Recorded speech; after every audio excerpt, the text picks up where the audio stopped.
ওয়ালাইকুম আসসালাম ওয়া রাহমাতুল্লাহি ওয়া বারাকাতুহু। الصلاة والسلام عليك يا رسول الله. الصلاة والسلام عليك يا حبيب الله. الصلاة والسلام عليك يا شافع المذنبين. الصلاة والسلام عليك يا رحمة للعالمين.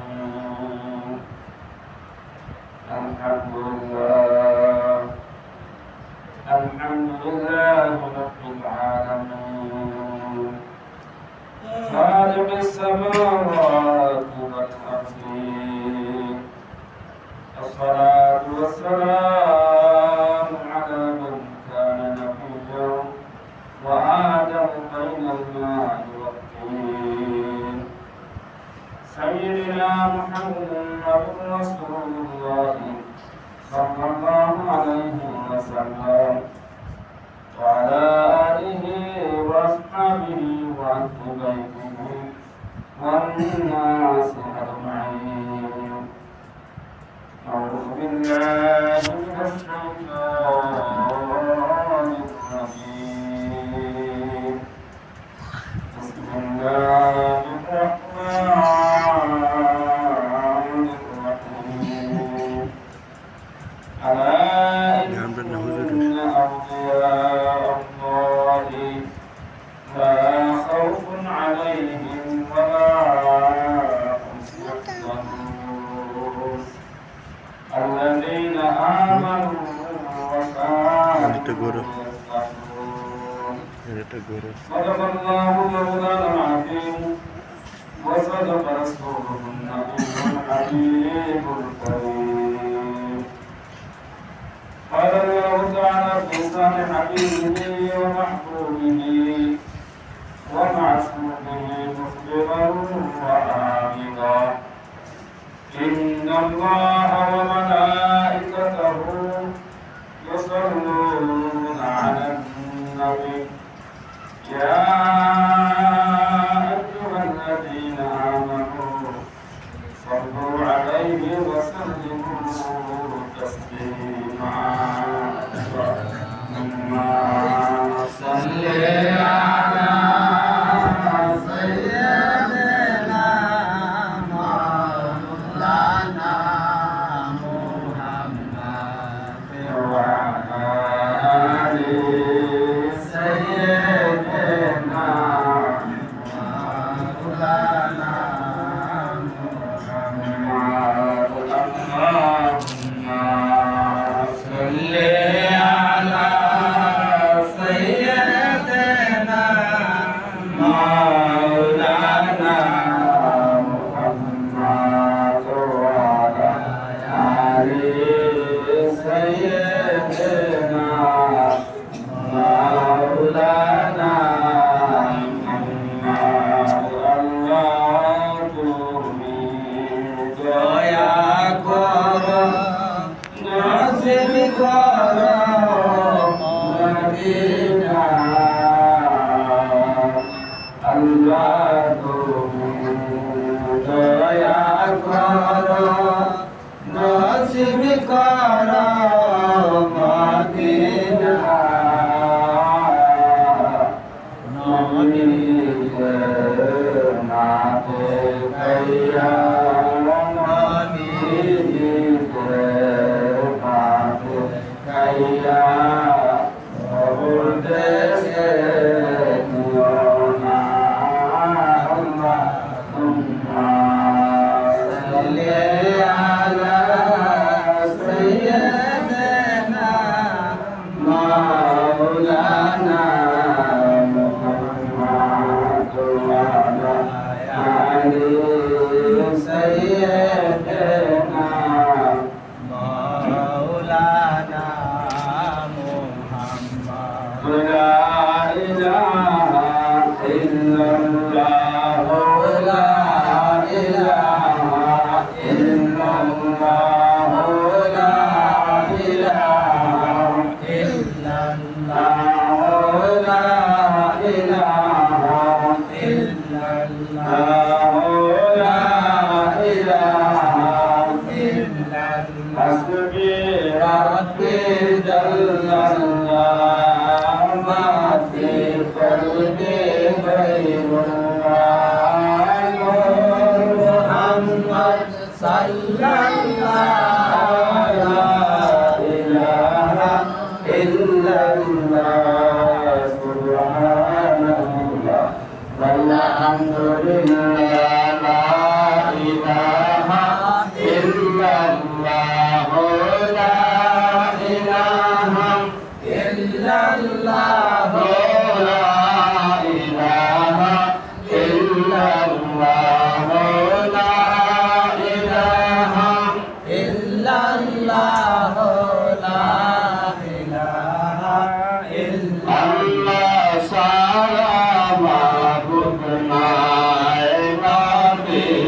عليه وسلم উপস্থিত সম্মানিত মুসলিম আকরাম আমাদেরকে আল্লাহ পাক রব্বুল আলামিন দুনিয়ার সমস্ত কাজ হতে ফারজ করে মহান পাক রব্বুল আলামিনের ঘর মসজিদে আসার এবং বসার তৌফিক দিয়েছে এই সুবাদে শুকর বলে আলহামদুলিল্লাহ আরো শুকরিয়া জানাই সাইয়্যিদুল মুরসালিন খাতামুন নবিয়্যিন নবিয়ুল আম্বিয়া হযরত মুহাম্মদুর রাসূলুল্লাহ সাল্লাল্লাহু আলাইহি ওয়াসাল্লাম উম্মত হিসেবে আমরা ঘর মুখে চলাফেরা করতেছি এই সুবাদে শুকর বলে আলহামদুলিল্লাহ আজ শুক্রবার আমাদের দিন গরিবের হুজুর দিন আল্লাহ পাক রব্বুল আলামিনের কাছে অনেক ফজিলতপূর্ণ দিন যে কারণে কেন শুক্রবার দিন ফজিলতপূর্ণ দিন শুক্রবার দিন তোমার আমাদের দিন আমাদের আদি পিতা হযরত সাইয়েদনা আদম আলাইহিস সালামকে এই দিনে সৃষ্টি করেছেন আমার আদম নবী আলাইহিস সালাম আমাদের দিকে গুনাহ হতে বিদায় নিয়েছে এরপরে এই দিনটা হবে গরিবের ঈদের দিন সকলে বলে সুবহানাল্লাহ আজ ফুটবল ধারাবাহিকতার মধ্য দিয়ে আমাদের দেখতে হয় এই মাসটি হলো রবিউল সানি মাস রবিউল সানি মাস আগের মাসটা ছিল রবিউল আউয়াল মাস এরপরে হলো রবিউল সানি মাস রবিউল সানি মাসের মধ্যে হুজুর গাউসুল আজম রাদিয়াল্লাহু তাআলা আনহু এই মাসের 11 তারিখে দুনিয়া হতে বিদায় নিয়েছেন সকলে বলুন সুবহানাল্লাহ হযরত গাউসুল আজম এর আলোচনা করতে গিয়ে তার পূর্বপুরুষের আলোচনা করতে হয় হুজুর গাউসুল আজমের পূর্বপুরুষ এর মধ্যে নওয়াব বাজান আবু সাদেক মুসা গঙ্গি রহমাতুল্লাহ আলাইহি উনি যখন অনেক সময় হুজুর গাউসুল আব্বাজান অনেক সময় সফরের মধ্যে কাটাতেন সফরের মধ্যে বেশিরভাগ সময় কাটাইতেন সফর করতে দেখা যাচ্ছে এক পর্যায়ে নদীর পাশ দিয়ে হাঁটাচলা করতেছেন নদীর পার হাঁটাচলা করতে গিয়ে হঠাৎ করে দেখলাম না পেটের মধ্যে তৃষ্ণা লাগছে বা ভুক লাগছে এরপরে উনি চিন্তা করলেন আমি যদি এখন যদি একটা জিনিস যদি খাইতে পারতাম আমার বুকের তৃষ্ণাটা মিটল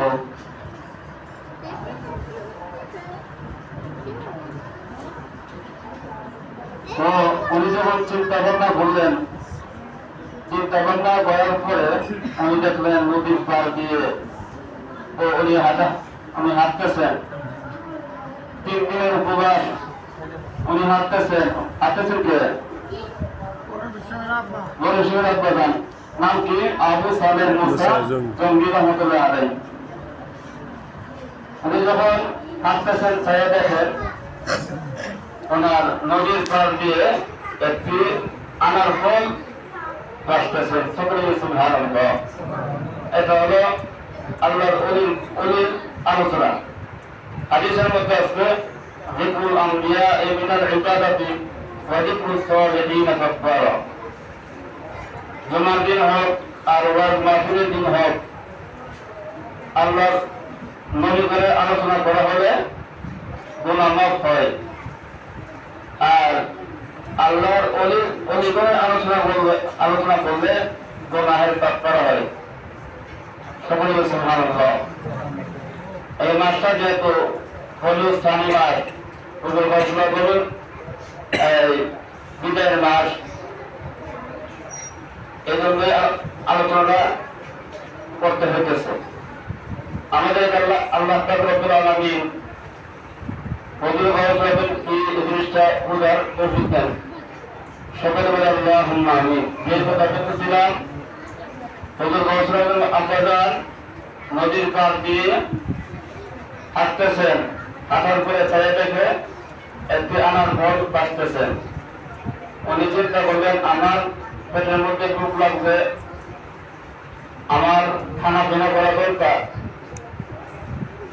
উনি কোনো কিছু চিন্তা ভাবনা না করে আনার ফলটা হাতে নিয়ে বিসমিল্লাহ করে আনার ফলটা মুখে দিলেন। মুখের মধ্যে যাওয়ার পরে উনি আনার ফলটা খেয়ে ফেললেন। খেয়ে ফেলার পরে অনেকক্ষণ পরে চিন্তা ভাবনা করলেন যে আমি যে একটা ফল খাইলাম, এই ফলটা তো একজন মালিক আছে। দেখেন আমরা দুনিয়ার মধ্যে কত কিছু জিনিস খাই। অনেকের গাছ থেকে একটা কাঁচামরিচ মালিকের কাছ থেকে না বলে নিয়ে আসি, একটা আম জাম মালিকের কাছ থেকে নিয়ে আসি। আল্লাহর ওলিগুলোর তাকওয়া কতটুকু ছিল। উনি চিন্তা ভাবনা করলেন যে এই ফল গাছের একটা মালিক আছে, এই মালিকের কাছ থেকে আমার ফলের দাবি আনতে হবে।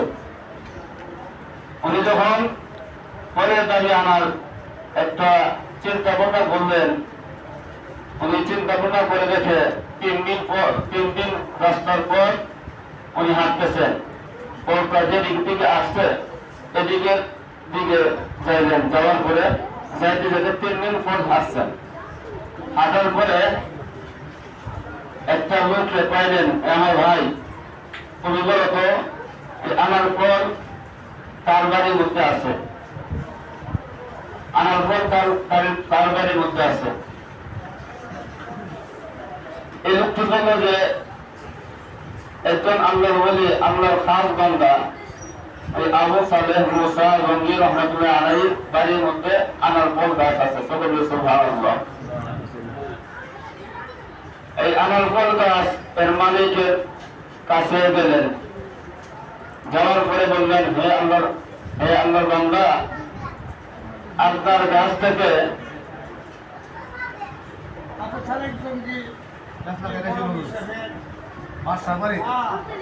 না ফলের বাগানে মালিক একজন আল্লাহর ওলি। না না না আমি তো ওনার নামটা জানি না, ওনার নাম জানি না, বাসা হইতে পারে ওনার নাম জানি না, জানছি না, আমি তাই বলছি আর কি। তো মালিকের কাছ থেকে মালিকের কাছে গেলেন। যাওয়ার পরে জিজ্ঞাসা করলেন, আপনার গাছ হতে একটি ফল বসে গেছিল, আমি একটা ফল খাইছি, এই ফলটার দাবি আদায় করতে চাই। সকলকে সুবহানাল্লাহ। এটা হলো আল্লাহর ওলিদের আলোচনা, আল্লাহর ওলির আলোচনা। উনি চিন্তা ভাবনা করলেন যে লোকটি 3 দিনের পর হেঁটে আসছে আমার কাছে দাবি আদায় করার জন্য, এই লোকটাকে আমি আমার সহজে ছাড়ব না। উনি চিন্তা ভাবনা করলেন যে এই লোকটাকে আমার কাছে রেখে দিব। উনি বললেন, অর্থাৎ আবু সালেহ মুসা রঙ্গি রহমতুল্লাহ আলাইহি বললেন, হে আমার পুত্রী, তুমি তো আমার কাছ থেকে দাবি আদায় করতে আসছো, তো দাবি আদায় করতে গেলে আমার বাড়ির মধ্যে 12 বছর আমার বাগানের মধ্যে ফল বাগানের মধ্যে পানি দিতে হবে। এ ব্যাপারে 12 বছর। ঠিক আছে, আমি 12 বছর আনার ফল বাগানের মধ্যে পানি দিব, আমার তো দাবি আদায় করতে হবে। এ ব্যাপারে উনি 12 বছর আনার গাছের বাগানের মধ্যে বা যত গুলো বাগান আছে সমস্ত বাগানগুলো বাগানের মধ্যে পানি দিলেন। পানি দেওয়ার পরে 12 বছর পর্যন্ত হয়ে গেল।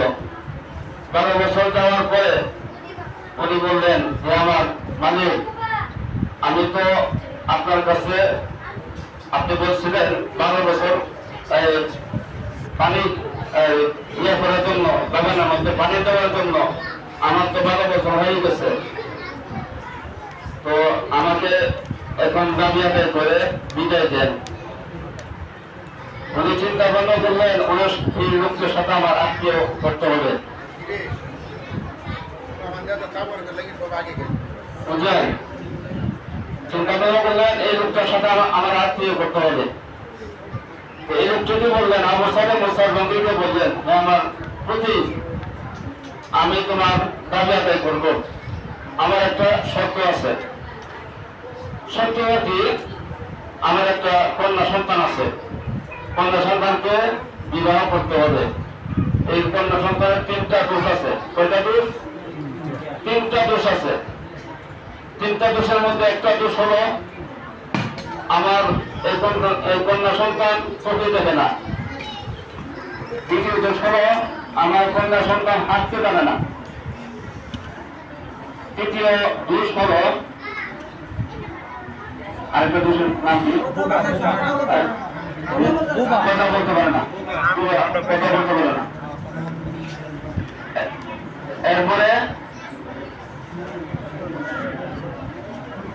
এরপরে জিজ্ঞাসা করবেন তুমি কি রাজি আছো? হ্যাঁ ঠিক আছে, আমি রাজি আছি, আমার সাথে বিবাহ করাইবে, আমি ইনশাআল্লাহ বিবাহ করাইতে আমি রাজি আছি। কিন্তু হচ্ছে বিবাহ সাথী হয়ে গেল। বিবাহ সাথী হয়ে যাওয়ার পরে যখন বাসর ঘরের মধ্যে গেলেন, বাসর ঘরে দেখে যে শ্বশুরে যে কথাগুলো বলছে এই কথাগুলো সাথে মিলতেছে না। কি কারণে মিলতেছে না? উনি বলছে যে আমার মেয়ে চোখে দেখে না, আমি গিয়ে দেখি তো আমার ওই স্ত্রী চোখে দেখে বা কথাবার্তা বলতে পারে, সমস্ত কিছু ঠিক আছে। উনি আমার বাসর ঘর থেকে ওনার শ্বশুরের কাছে চলে গেলেন। চলে যাওয়ার পরে উনি জিজ্ঞাসা করলেন আপনি যে কথা বলতেছেন বা বলছেন এই কথাটা দিয়ে কোনো মিল পাইলাম না। এরপরে আবু সালেম মুসাফিরকে ওনার শ্বশুরে সমস্ত কিছু বর্ণনা করে বললেন যে আমি বলছিলাম আমার মেয়ে চোখে দেখে না, আমার মেয়ে কথা বলতে পারে না, আমার মেয়ে হাঁটতে পারে না। 1 নম্বর কথা হলো যে আমার মেয়ে চোখে দেখে না, আমার মেয়ে আমার পরিবারকে ছাড়া আর কাউকে দেখে নাই। দ্বিতীয় কথা হলো আমার মেয়ে হাঁটতে জানে না, আমার ঘর ব্যতীত, আমার বাড়ির আঙ্গিনা ব্যতীত আমার মেয়ে বাড়ির বাইরে যায় না। এই জন্য বললাম আমার মেয়ে হাঁটতে জানে না। 3 নম্বর কথা হলো আমার মেয়ে কথা বলতে পারে না, আমি আমার স্ত্রী ছাড়া আর কারোর সাথে কথা বলেন নাই, এজন্য বললাম আমার মেয়ে কথা বলতে পারে না। তো হুজুর গৌসুল আজম এর আম্মা জানো উম্মুল খায়ের ফাতেমা, ওনার আম্মা জানের নাম হলো উম্মুল খায়ের ফাতেমা। সকলে সুবহানাল্লাহ। ওনার আম্মা জানো কোরআনে হাফেজ ছিলেন, একজন প্রখ্যাত আলেম ছিলেন ওনার আম্মা জান। এটা হলো আল্লাহর ওলিদের আলোচনা। হুজুর গৌসুল আজম রাদিয়াল্লাহু তাআলা আনহু এই মাসের 11 তারিখে উপাধ গ্রহণ করেছে। এই জন্য আজকের আলোচনা টানলাম। হুজুর গৌসুল আজম রাদিয়াল্লাহু তাআলা আনহুর এই জন্মের আগের ঘটনা এগুলো। জন্ম যখন স্বামী স্ত্রী যখন মিলন করার পরে যখন হুজুর গৌসুল আজম মায়ের পেটের মধ্যে গিয়েছেন, মায়ের পেটে দেওয়ার পরে উনি তো সুন্দরী রূপসী মহিলা ছিলেন। একজন ভিক্ষুক মানুষ ওনাকে ওনার বাড়ির মধ্যে এসে বললেন আমাকে ভিক্ষা দাও। ভিক্ষুক যখন ভিক্ষা দেওয়ার জন্য গেছে, যাওয়ার পরে দেখে ভিক্ষুকের মধ্যে ওই মহিলার প্রতি লোভ এসে গেল। হুজুর গৌসুল আজম প্রতিভাবে মায়ের পেট থেকে বাঘের চুল ধরে এই ভিক্ষুককে দুরিশ্বাস করে দিলেন। সুবহানাল্লাহ। এটা হলো আল্লাহর ওলিদের কারামত। কারামতে আউলিয়ায়ে হক। আল্লাহর ওলিদের কারামত সত্য, নবীগণের মুজিজা। হযরত আদম আলাইহিস থেকে ধরে আমাদের নবীজি পর্যন্ত সমস্ত আম্বিয়াগণের মুজিজা আছে। এটা হলো আল্লাহর ওলিগণের মুজিজা আর আল্লাহর ওলিগণের কারামত। কারামত আউলিয়ায়ে হক। এই কারামতগুলো আমাদের বামপন্থী ভাইয়েরা যারা আছে, ওহাবি সালাফিরা যারা আছে, এই আল্লাহর ওলিগণের কারামতগুলো তারা বিশ্বাস করে না। আল্লাহ পাক রব্বুল আলামিন আমাদের সকলকে কারামত, আল্লাহর ওলিগণের জীবনী আলোচনা করা, আল্লাহর ওলিগণের যে পথ অনুযায়ী চলাফেরা করে গেছে এই পথে যেন আমরা সবাই চলতে পারি। হুজুর গৌসুল আজম রাদিয়াল্লাহু তাআলা আনহু সারাটা জীবন 30 বছর শরীয়তের ইলম চর্চা করছে। 30 বছর শরীয়তের ইলম চর্চা করছে, আলেম হয়েছে। আর 30 বছর আল্লাহ পাক রব্বুল আলামিনের জ্ঞানে মুগ্ধ থাকছেন। 30 বছর উনি কখনো নামাজ ছাড়েন নাই। তো আজকের খুতবার যে আলোচনা আছে, যে সমস্ত কথাবার্তা বললাম, এটা হলো হুজুর গৌসুল আজমের জীবনী বা হাজাতুল আসরার কিতাবের মধ্যে আছে। হুজুর গৌসুল আজমের জন্মগ্রহণ করেছিলেন মাহে রমজানের প্রথম দিনে। মাহে রমজানের প্রথম দিনে হুজুর গৌসুল আজমের জন্মগ্রহণ করেছিলেন। আকাশের মধ্যে কিছুটা মেঘাচ্ছন্ন হয়েছিল। অনেক সময় দেখা গেছে মেঘাচ্ছন্ন হওয়ার কারণে আগে তো মনে হয় এই চাঁদ না দেখা গেলে মানে চাঁদ দেখার কোনো ছিল না। হুজুর গৌসুল আজমের যে তারিখে জন্ম হয়েছে এই তারিখে ছিল মাহে রমজানের প্রথম দিন। এরপরে মায়ের পেটের মধ্যে থাকা সত্ত্বেও হুজুর গৌসুল আজম 18 সিফারা কুরআন শরীফের মুখস্থ করেছিলেন। সুবহানাল্লাহ। এটা হলো আল্লাহর ওলিগণের কারামত। আল্লাহ পাক রব্বুল আলামিন ওলিগণকে এরকম ভাবে মুজিজা মানে কারামত দিয়েছেন। তো এই মাসের মধ্যে হুজুর গৌসুল আজমের এই মাসের 11 তারিখে গৌসুল আজমের বিদায় হয়েছে। হুজুর গৌসুল আজম নিজে বলেন, ওমা ইনদা শুহুরুন আও যুহুরুন তামাকুন ওয়া তামতি ইল্লা আনামি। হুজুর গৌসুল আজম বলেন, এমন কোন মাস নেই যা আমার নিকট হাজিরা বিদিত চলে আসবে।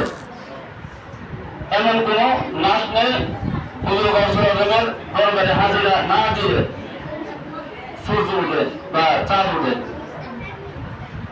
হুজুর গৌসুল আজমের উপাস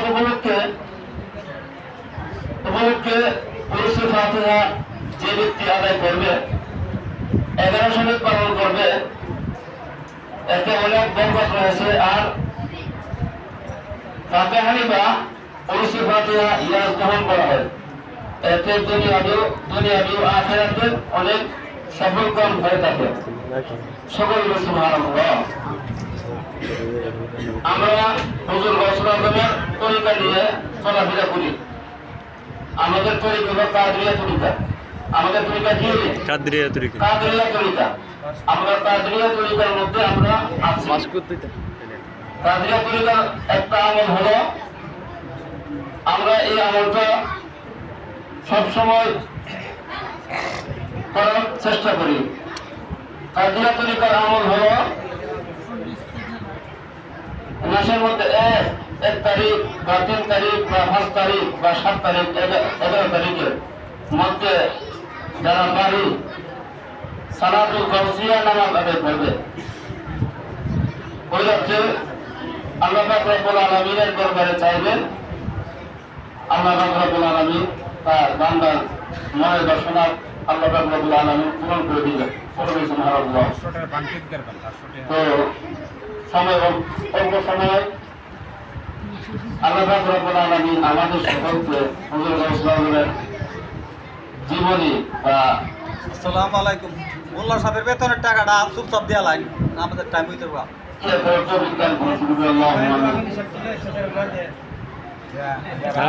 টাইম নেই আগে যেতে। বলো